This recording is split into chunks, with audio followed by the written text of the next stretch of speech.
Now 3 partner हैं, तीनों का प्रॉफिट शेयरिंग रेशो है 5:4:1। सी को गारंटी है यहाँ पर 5,000 रुपीज़ की, और सी के शेयर में जो भी डिफिशियंसी होगी वो ए और बी इक्वली बियर करेंगे, और प्रॉफिट अर्न हुआ 40,000 रुपीज़ का। इस क्वेश्चन में हमें जर्नल एंट्री पास करना है। तो पहले इस 40,000 का जो प्रॉफिट है उसको प्रॉफिट एंड लॉस एप्रोप्रिएशन में अकाउंट में जो हम लिखेंगे उसकी जर्नल एंट्री पास करते हैं। ये profit and loss appropriation account में 40,000 रुपीज़ का जो balance profit and loss account में से आता है उसकी जर्नल एंट्री है। सेकंड, यहाँ पर इस प्रॉफिट को डिस्ट्रीब्यूट करना है, उसकी जर्नल एंट्री हम यहाँ पे पास करेंगे। तो 40,000 को 5:4:1 में हम डिस्ट्रीब्यूट करेंगे, 20,000, 16,000, 4,000। बट यहाँ मैंने अमाउंट नहीं लिखे हैं क्योंकि इन अमाउंट को अभी एडजस्ट करना बाकी है। यहाँ पर सी को 5,000 की गारंटी है, बट सी को यहाँ पे 4,000 रुपीज़ मिल रहा है, मतलब सी को 1,000 रुपीज़ की डिफिशियंसी है, और ये 1,000 रुपीज़ ए और बी इक्वली बियर करेंगे। तो ए बियर करेगा 500 और बी भी बियर करेगा 500। तो यहाँ पर ए के कैपिटल और बी के कैपिटल में से हम 500 माइनस करेंगे, और सी के कैपिटल में 1,000 रुपीज़ प्लस करेंगे। तो जर्नल एंट्री का जो अमाउंट होगा वो 19,500, 15,500 और 5,000 होगा। इस क्वेश्चन में दो पार्टनर्स हैं, प्रॉफिट शेयरिंग रेशियो 3:2 है। उन्होंने एक नए पार्टनर को एडमिट किया, पार्टनर बनाया फर्म में, और नए पार्टनर का शेयर होगा 1/8, और उसको गारंटी दी है 1,50,000 रुपीज़ की, कि उसको मिनिमम 1,50,000 रुपीज़ मिलेंगे। विकास और विवेक का जो प्रॉफिट शेयरिंग रेशो है वो सेम रहेगा, बट उन्होंने डिसाइड किया कि वंदना के शेयर में जो डिफिशियंसी आएगी 1,50,000 से अगर कुछ भी कम उसको प्रॉफिट होगा तो वो डिफिशियंसी वो 3:2 में बियर करेंगे। 31 मार्च 2019 को 9 लाख रुपीज़ का प्रॉफिट हुआ, और हमें profit and loss appropriation account बनाना है। तो सबसे पहले क्रेडिट साइड पे 9 लाख रुपीज़ का प्रॉफिट लिख देते हैं। अब इस 9 लाख रुपीज़ के प्रॉफिट को इस क्वेश्चन में हमें पहले पार्टनर्स के बीच में डिस्ट्रीब्यूट करना है। तो 9 लाख का 1/8 जो है वो वंदना को मिलेगा। तो 9 लाख का 1/8 वंदना को देंगे तो उसको मिलेंगे 1,12,500। तो 9 लाख में से 1,12,500 देने के बाद जो प्रॉफिट बचेगा 7,87,500 का, वो इन दोनों पार्टनर्स को मिलेगा, और वो 3:2 में शेयर होगा। तो इन दोनों पार्टनर्स को हम दे देते हैं। तो विवेक को मिलेंगे 4,72,500, सॉरी विकास को, और विवेक को मिलेंगे 3,15,000। तीनों प्रॉफिट को हम यहाँ पे लिख देते हैं। अब यहाँ पे वंदना को जो गारंटी थी वो 1,50,000 की थी, बट उसको यहाँ पे 1,12,500 रुपीज़ मिले। तो उसको 37,500 रुपीज़ की उसके शेयर में डिफिशियंसी है, उसको मिलना 1,50,000 चाहिए थे और मिले 1,12,500। तो 37,500 की उसके शेयर में डिफिशियंसी है। तो ये जो डिफिशियंसी उसके शेयर में है, ये जो प्रॉफिट उसका इतना कम है, ये दोनों पार्टनर 3:2 में पे करेंगे। तो विकास 37,500 का 3/5 देगा, 22,500 अपने प्रॉफिट में से, और विवेक 2/5 देगा, मतलब 15,000। तो यहाँ पर हमें प्रॉफिट को एडजस्ट करना है। विकास के शेयर में माइनस करेंगे 22,500, विवेक के शेयर में हम माइनस करेंगे 15,000, और वंदना के शेयर में हम प्लस करेंगे 7,500। तो उनका जो प्रॉफिट होगा वो ये हो जाएगा।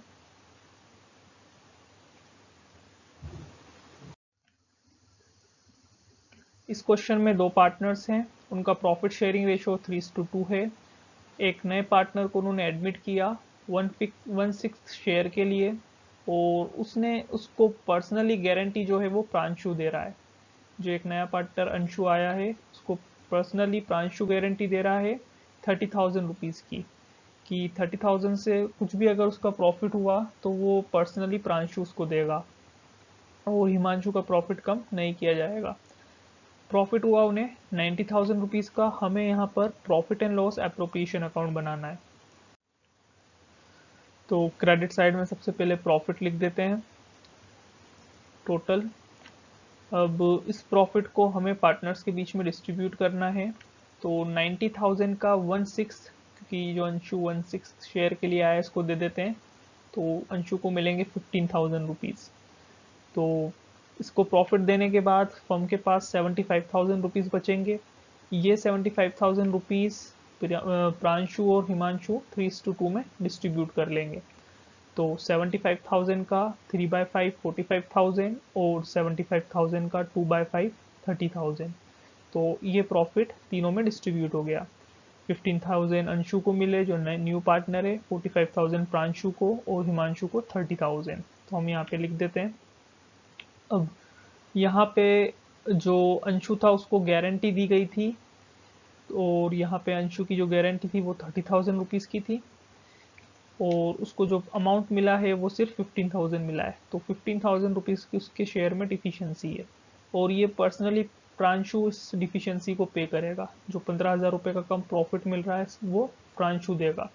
तो प्रांशु के उसमें से हम 15,000 रुपये माइनस करेंगे, और अंशु के उसमें 15,000 रुपये को हम प्लस करेंगे। तो तीनों के जो प्रॉफिट हैं वो 30,000 हो जाएंगे। इस क्वेश्चन में 3 पार्टनर्स हैं, 3:1 उनका प्रॉफिट शेयरिंग रेशो है। 30,000 का उन्होंने प्रॉफिट अर्न किया। प्रॉफिट को हमें डिस्ट्रीब्यूट करना है ए, बी और सी के बीच में। और यहाँ पे 4 केस दे रखे हैं। जब सी का 6,000 मिनिमम गारंटी होगी तो क्या होगा, तो ये 6,000 जब मिनिमम गारंटी होगी तो उसमें जो भी पैसा उसको कम होगा, जो भी प्रॉफिट कम मिलेगा, वो ए और बी 3:2 में बियर कर लेंगे फर्स्ट केस में। सेकेंड केस में अगर कुछ कमी होगी उसके प्रॉफिट में तो वो सिर्फ ए बियर करेगा। और थर्ड केस में अगर कुछ डिफिशियंसी होगी तो बी बियर करेगा। और लास्ट केस में जो डिफिशियंसी होगी वो ए और बी 3:1 में बियर करने वाले हैं। तो ये 4 केस हैं, तो हम 4 अलग profit and loss appropriation account बनाएंगे। फर्स्ट केस करते हैं। तो 30,000 रुपीज़ का प्रॉफिट लिख दिया हमने यहाँ पे, इसको इक्वल कर लेते हैं। अब कैलकुलेट करते हैं। तो 30,000 में से 1/6 जो है वो सी को मिलेगा। 30,000 में से 1/6 5,000 बी को मिलेगा। 2/6 3:2 उनका रेशो है। और ए को मिलेगा 3/6 15,000। तो इस प्रॉफिट को तीनों पार्टनर्स के बीच में हम डिस्ट्रीब्यूट कर देते हैं। तो फर्स्ट वाले केस में ए को 6,000 रुपीज़ की गारंटी है, तो 1,000 रुपीज़ की यहाँ डिफिशियंसी है, 1,000 रुपये उसको कम मिल रहे हैं। तो ये 1,000 रुपये ए और बी 3:2 में देंगे। तो 6,000 की गारंटी, उसके शेयर में 1,000 रुपये की डिफिशियंसी, तो ये 1,000 रुपये जो हैं वो ए बियर करेगा 3/5 3:2 में 3/5, और बी बियर करेगा 2/5। तो सी को 1,000 रुपये मिलेंगे। ए के प्रॉफिट में से 600 माइनस होंगे और बी के प्रॉफिट में से 400 माइनस होंगे। तो प्रॉफिट चेंज होने के बाद ये हो जाएंगे। नाउ सेकेंड केस में सेम, यही बिल्कुल same as it is profit, यहाँ तक तो क्वेश्चन सेम ही होगा। सिर्फ क्या चीज़ चेंज होगी कि ये जो 1,000 रुपये का प्रॉफिट पहले दोनों पार्टनर बियर कर रहे थे, अब वो पूरा जो प्रॉफिट है वो कौन बियर करेगा, जो डिफिशियंसी है वो कौन बियर करेगा, ए। ये जो ए सी के शेयर में 1,000 रुपये की जो डिफिशियंसी थी, इस केस में ए और बी ने पे की थी, तो इस केस में सिर्फ ए पे करेगा। तो डिफिशियंसी बोर्न बाय ए, तो ए के शेयर में डायरेक्टली 1,000 माइनस और सी के शेयर में 1,000 प्लस। नेक्स्ट केस में ये जो गारंटी है ये बी दे रहा है, मतलब ए को कोई लेना देना नहीं है। सी वाले केस में गारंटी बी दे रहा है। तो अब जो 1,000 की डिफिशियंसी है वो डायरेक्टली बी के अमाउंट में से कम होगी, बी के प्रॉफिट में से कम होगी, और सी के उसमें प्लस होगी। नाउ लास्ट केस में उन्होंने अलग से रेशो दिया है कि जो भी डिफिशियंसी होगी उसको 3:1 के अंदर हमें डिस्ट्रीब्यूट करना है। तो सेम यही क्वेश्चन रहेगा। जो 1,000 है उसका 3/4, 3:1 3 + 3 1 + 1 4, तो 3/4। तो 750 रुपीज़ ए अपने प्रॉफिट में से देगा और 250 रुपीज़ बी अपने प्रॉफिट में से देगा। तो यहाँ पर सी के उसमें 1000 रुपीज़ हम प्लस करेंगे और ए और बी के उसमें से 750 250 रुपीज़ को हम माइनस करेंगे, तो ये उनके प्रॉफिट हो जाएंगे। ये क्वेश्चन बेसिकली हमें ये एक्सप्लेन करने के लिए था कि अलग अलग केसेस में डिफिशियंसी को कैसे माइनस करना है। जब क्वेश्चन साइलेंट होता है, जैसे फर्स्ट केस में क्वेश्चन साइलेंट था, तो हम उनके प्रॉफिट शेयरिंग रेशो में ही डिफिशियंसी को बियर कराते हैं। अदरवाइज एक इंडिविजुअल पार्टनर बियर कर सकता है, जैसे यहाँ पे ए ने करा और फिर बी ने, या फिर डिफिशियंसी बियर करने का रेशो अलग हो सकता है, जैसे यहाँ पे रेशो अलग है। इस क्वेश्चन में दो पार्टनर्स हैं, ए और बी 3:2 में प्रॉफिट शेयर कर रहे हैं। सी को उन्होंने एडमिट किया, सी जो था उनका मैनेजर था। तो ये क्वेश्चन बाकी सभी क्वेश्चन से डिफरेंट है। इसमें जो गारंटी दी जा रही है वो मिनिमम अमाउंट की नहीं है, वो एक्सीडिंग अमाउंट की है। जैसे सी यहाँ पे मैनेजर था और सी को 27,000 रुपीज़ की सैलरी मिलती थी और 10% कमीशन मिलता था नेट प्रॉफिट पे, सैलरी और कमीशन के बाद। सैलरी माइनस करने के बाद आफ्टर चार्जिंग वाले फॉर्मूले से कमीशन कैलकुलेट करते थे। तो इस क्वेश्चन में डिफरेंट ये है कि सी को जितना पैसा एज अ मैनेजर मिलता था उतना ही पैसा उसको एज अ पार्टनर मिलना चाहिए। अगर उससे कुछ भी एक्स्ट्रा उसको मिलता है तो वो पैसा जो है वो पर्सनली ए पे करेगा। तो अभी तक जो हम क्वेश्चन करते थे उसमें मिनिमम गारंटी वाला क्वेश्चन था। ये जो क्वेश्चन है इसमें एक पर्टिकुलर अमाउंट से अगर ज़्यादा एक पार्टनर को पैसे मिलते हैं तो जितने भी ज़्यादा पैसे मिलेंगे वो ए पे करेगा। फॉर एग्जांपल सपोज करो कि मैंने इसको यहाँ पे 27,000 की सैलरी मिलती थी और 3,000 रुपीज़ का कमीशन हुआ, इसका भी हम कैलकुलेट करेंगे। तो टोटल इसको मैंने जब वो मैनेजर था उसको 30,000 रुपीज़ मिलते थे। तो पार्टनर बनने के बाद 30,000 के ऊपर उसको जो भी मिलेगा वो ए पे करेगा। सपोज उसको मिले 32,000 रुपीज़, तो जो 2,000 का प्रॉफिट है वो ए के उसमें से माइनस होगा। और सपोज उसको मिले 40,000 तो 10,000 एक्स्ट्रा हो गए, तो वो 10,000 का प्रॉफिट ए के उसमें से माइनस होगा। तो इसकी जो कैलकुलेशन है वो बाकी सभी क्वेश्चन से यहाँ डिफरेंट होने वाली है। तो profit and loss appropriation account बनाते हैं। प्रॉफिट लिखते हैं 2,25,000 का। अब पहले कैलकुलेट करते हैं कि जब सी मैनेजर था तो सी को कितना पैसा मिलता था। तो सबसे पहले नेट प्रॉफिट सैलरी और कमीशन के बाद, तो 2,25,000 में से 27,000 रुपीज़ की उसकी सैलरी जो थी वो माइनस होगी, क्योंकि उसको 27,000 रुपीज़ की सैलरी मिलती थी। सैलरी को माइनस करने के बाद फर्म का प्रॉफिट होगा 1,98,000। तो 1,98,000 पर उसको 10% कमीशन मिलेगा और आफ्टर चार्जिंग वाला फॉर्मूला हम यूज़ करेंगे। तो 1,98,000 का 10% अपॉन 110, तो 18,000 रुपीज़ का उसको कमीशन मिलेगा। अगर वो मैनेजर होता तो 27,000 की सैलरी माइनस कर दी हमने, तो प्रॉफिट इतना बचता। और सैलरी माइनस करने के बाद जो प्रॉफिट है उस पर हमें क्या कमीशन कैलकुलेट करना था उसका, जो यहाँ पे दे रखा है कि 10% of net profit after charging salary. तो सैलरी चार्ज करने के बाद ये प्रॉफिट है और उसका 10%, क्योंकि आफ्टर चार्जिंग सैलरी है एंड कमीशन, तो आफ्टर वाला फॉर्मूला हमने यहाँ पे यूज़ किया है। और उसको 18,000 रुपीज़ मिलते थे। तो 27,000 का कमीशन, 18,000 की सैलरी, तो टोटल उसको मिलते थे 45,000 रुपीज़। तो 45,000 रुपीज़ की उसकी गारंटी है।